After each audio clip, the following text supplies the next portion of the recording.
महात्मा फुले यांची आर्थिक विचार यामध्ये आपण कृषीविषयक म्हणजे शेतीविषयक विचार आणि शेतकऱ्याविषयक त्यांचे असलेले विचार बघणार आहे। सुरुवातीला आपण महात्मा फुले यांचा जीवन परिचय बघूयात।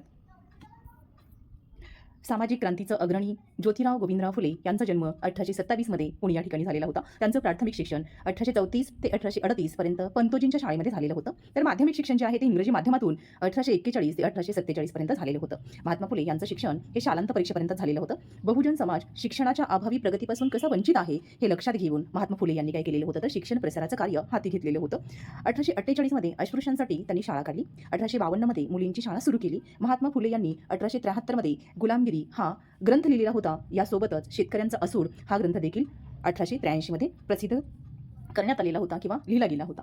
समाज सुधारणा करण्यासाठी त्यांनी आयुष्यभर प्रयत्न केले आणि त्यांनी समानतेचा पुरस्कार देखील केलेला होता। जातीभेद धर्मभेद यांचा त्यांना तिरस्कार होता। फुले यांनी Thomas Paine right of man हा ग्रंथ वाचलेला होता आणि त्या ग्रंथाचा त्यांच्यावरती प्रभाव पडलेला होता। त्यांच्यावरती हा प्रभाव पडल्यानंतर त्यातूनच त्यांनी आपलं आयुष्य जे आहे ते मानवी स्वातंत्र्यासाठी वेचलेलं होतं। महात्मा फुले 11 मे 1888 रोजी त्यांनी केलेल्या कार्याबद्दल त्यांना काय झालेलं होतं कृतज्ञता व्यक्त करण्यासाठी सर्वधर्मीय मुंबापुरीकरण म्हणजे मुंबईतल्या लोकांनी त्यांचा भव्य सत्कार करून त्यांना महात्मा ही पदवी दिलेली होती। 26 नोव्हेंबर 1890 रोजी समाजसुधारक गरिबांचे कैवारी म्हणून ज्योतिराव फुले ओळखले गेले आणि 26 नोव्हेंबर 1890 मध्ये काय झालेलं आहे तर त्यांचं निधन झालेलं होतं।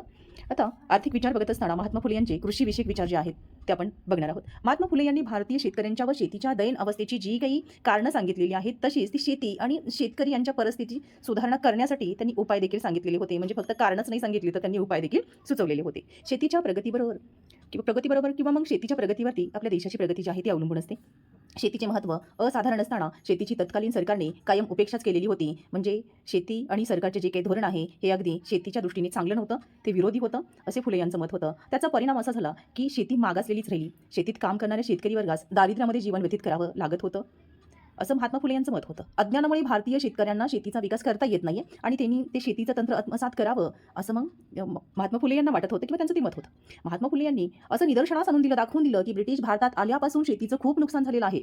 तसेच भारतात पडणारे दुष्काळ आणि जनावरांचे साथीचे आजार जे आहेत त्यामध्ये गुरे जे आहेत ते मृत्युमुखी पडत आहेत आणि त्याचा परिणाम म्हणजे भारतातील शेती कामासाठी जे काही उपयुक्त असणारं पशुधन आहे ते कमी झालेलं आहे। मग शेतीची मशागतीची कामे नीट करता येत नाहीयेत। शेती उत्पादन घटण्याचं हे एक कारण आहे। ब्रिटिशांनी जमीन महसुलात अतिरिक्त वाढ केलेली होती आणि मग संपूर्ण शेतमालाची जी काही विक्री आहे ती करून सुद्धा शेतसारा भरणं शेतकऱ्यांना शक्य होत नव्हतं। त्यातच मग सततचे पडणारे दुष्काळ असतील, वाढती महागाई, साथीचे रोग यामुळे शेतकऱ्यांचं जीवन जगणं अगदी कठीण झालेलं होतं। जमिनीचे लहान लहान तुकडे फक्त कुटुंब वाटपामुळे पडलेले नाहीयेत तर ती जमीन मालकाकडे बैल असेल, नांगर नसल्यामुळे ज्या मोठ्या शेतकऱ्यांकडे या बाबी होत्या त्यांच्याकडे त्या गेल्या आणि मग त्यांना जमीन विकण्यात आलेली होती किंवा कसण्यात देण्यात आलेली होती। त्यामुळे मग लहान शेतकरी भूमिहीन झालेले होते। तसेच ब्रिटनमध्ये यंत्रावर तयार होणाऱ्या वस्तू भारतात विकल्या जाऊ लागल्या आणि त्यामुळे भारतातील सुतार लोहार लोकांना पूर्वीसारखी कामं राहिलेली नव्हती। शेतकऱ्यांच्या या दुरावस्थेला कारणीभूत असणारा घटक म्हणजे त्यांचे विविध मार्गाने होणारे शोषण आणि हे शोषण हक्काने किंवा काही वेळा अडचणीचा गैरफायदा घेऊन व काही वेळा शेतकऱ्यांच्या अज्ञानाचा फायदा घेऊन केलं जात असं। तसेच मग शेतकऱ्याला त्यांच्या जन्मापासून मृत्यूपर्यंत कोणत्या ना कोणत्या धार्मिक विधी जो आहे तो करावा लागत असा आणि त्यातून मग अडाणी शेतकरी लुबाडला जात होता।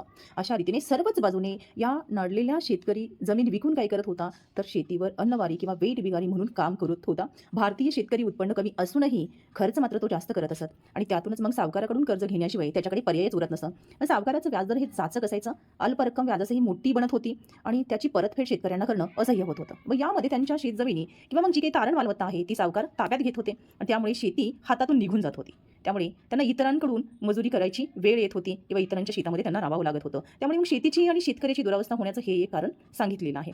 1890 मध्ये किंवा त्यानंतर जागतिक बाजारपेठेमध्ये मंदीची परिस्थिती निर्माण झालेली होती। भारतातील शेतमालाच्या किमती खूप कमी झालेल्या होत्या। 1871 मध्ये एका ज्वारीच्या पोत्याची किंमत जी आहे ती 3 रुपये होती 1871 मध्ये, परंतु मग 1874 मध्ये तीच किंमत जी आहे ती 1.25 रुपयाने होते एवढी झाली आणि याचा परिणाम असा झाला की शेतकऱ्यांचं जे उत्पन्न आहे ते एकदमच कमी झालं। मात्र सरकारने शेतसारा मात्र माफ केला नाही। त्यामुळे मग शेतकऱ्यांना आपल्या जमिनी असतील, गुरेढोरी असतील ती विकावी लागलेली होती। याशिवाय दुष्काळामुळे गुरांच्या चाऱ्याअभावी त्यांची उपासमार होत व्हायची।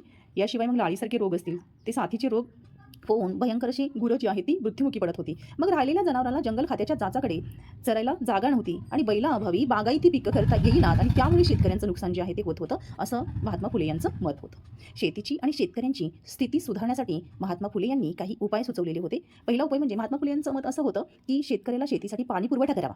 आज आपण पाणी अडवा पाणी जिरवा असं जे म्हणतो, परंतु पावसाची वाया जाणारी पाणी अडवली पाहिजे असे फुले म्हणत होते आणि त्यांचं म्हणणं असं होतं की जागोजागी तलावजा बंधारे जे आहेत ते अशा प्रकारे बांधावेत की वळणाचं पाणी एकंदर शेतात मुरून ते काय झालं पाहिजे, नंतर नदी नाल्यात ते मिळालं पाहिजे. टेकड्यावर तलाव बांधावेत, नद्यांवर धरणे बांधावीत, नदीचे पाणी विहिरीत साठवून जे आहे ते फळबागांपर्यंत किंवा शेतीसाठी त्याचा उपयोग करावा. दुसरा उपाय असा सुचवला की शेतीत आधुनिक तंत्रज्ञानाचा वापर करावा. शेतकऱ्यांना कृषीविषयक शिक्षण असेल, प्रशिक्षण आहे ते देण्यात यावं.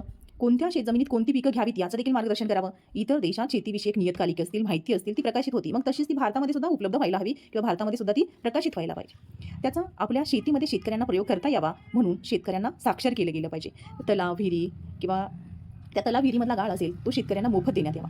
सरकारच्या मालकीची कुरणं असतील, जनावरांना चरण्यासाठी शेतकऱ्यांनी खुली ती करून दिली पाहिजेत किंवा शेतकऱ्यांना ती खुली सरकारने ती शेतकऱ्यांना खुली करून दिली पाहिजेत. बियाणांचा व अवजारांचा वापर केला गेला पाहिजे. नव्या तंत्रज्ञानाने शेती करणं किंवा शेतीमध्ये उत्पादन वाढवणं इत्यादी गोष्टीवरती फुले यांनी काय केलेला होता तर भर दिलेला होता. महात्मा फुले यांचं मत असं होतं की भारतातील शेतीची सुधारणा होण्यासाठी शेतकऱ्यांच्या मुलांना शेतीविषयक शिक्षण देण्यात यावं, त्यांना परदेशातील शेतीचा विकास दाखविणे हे सुद्धा गरजेचं आहे. महात्मा फुले यांनी खेड्यापासून कृषी रक्षक योजना ज्या आहेत त्या राबवल्या पाहिजेत असं म्हटलं. शेतकऱ्यांचे जे काही शेतीचं काम आहे ते संपलं की त्यांना जो काही रिकामा वेळ भेटतो त्या रिकाम्या वेळी त्यांनी एकत्र आलं पाहिजे, उत्पादनावरती चर्चा केली पाहिजे, आपल्या बंधूंना मार्गदर्शन केलं पाहिजे असा त्यांनी विचार मांडलेला होता. शेतकऱ्यांनी व शेती उत्पादन वाढीला प्रोत्साहन मिळावे म्हणून इतर उपयोजना देखील त्यांनी सुचवलेल्या होत्या. जसं की उदाहरणार्थ जास्त पीक घेणाऱ्या शेतकऱ्याला उत्तेजनार्थ बक्षीस देण्यात यावं, शेतीची पुस्तके शेतकऱ्यांना द्यावीत, शेतसाऱ्यापासून शासनाला जे उत्पन्न मिळतं ते उत्पन्न सरकारने शेतकऱ्यांच्या मुलांच्या शिक्षणासाठी वापरावं, कमी व्याजदराने शेतकऱ्यांना कर्ज पुरवठा करावा, शेतकऱ्यांना भोळ्या समजुतीपासून दूर ठेवलं पाहिजे, पीक संरक्षणासाठी सरकारने शेतकऱ्यांना बंदुकीचे परवाने द्यावेत आणि लाकूड तोडी विरुद्ध कायदा करण्यात यावा असे इतर उपाय त्यांनी सुचवलेले होते.